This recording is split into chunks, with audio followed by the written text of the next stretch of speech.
US president Donald Trump ഇറാന് പുതിയ അന്ത്യശാസനം നൽകുകയും Hormuz കടലിടുക്ക് തുറന്നില്ലെങ്കിൽ പവർ പ്ലാന്റുകളിലും മറ്റു സിവിലിയൻ കേന്ദ്രങ്ങളിലും ആക്രമണം നടത്തുകയും ചെയ്യുമെന്ന് മുന്നറിയിപ്പ് നൽകിയതായുള്ള റിപ്പോർട്ടിനെ തുടർന്ന് ഇന്ന് സ്വർണ്ണ വിപണി താഴേക്കിറങ്ങി.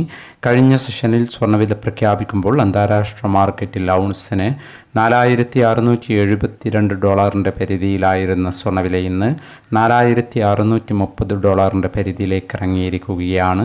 കഴിഞ്ഞ സെഷനിൽ തങ്കവില ഗ്രാമിന് കാലിക്കറ്റ് 14,920, തൃശ്ശൂർ എറണാകുളം 14,890 എന്നീ നിലകളിലായിരുന്നു. വൈകി വരുന്ന ഇന്നത്തെ തങ്കവിലയും ഇന്നത്തെ തങ്കവില അടിസ്ഥാനമാക്കി സ്വർണം വിൽക്കുമ്പോൾ ലഭിക്കേണ്ട തുകയും 11 മണിയോടെ കമൻറ്റ് ബോക്സിൽ പിൻ ചെയ്യുന്നതാണ്.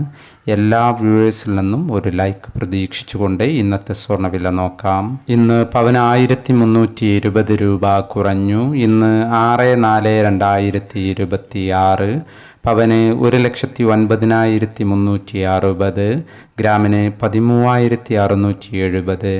ഈ വീഡിയോ നിങ്ങൾക്ക് ഉപകാരപ്രദമെങ്കിൽ വീഡിയോക്ക് താഴെ ലൈക്ക് ചെയ്യാൻ മറക്കരുത്. Thank you for watching.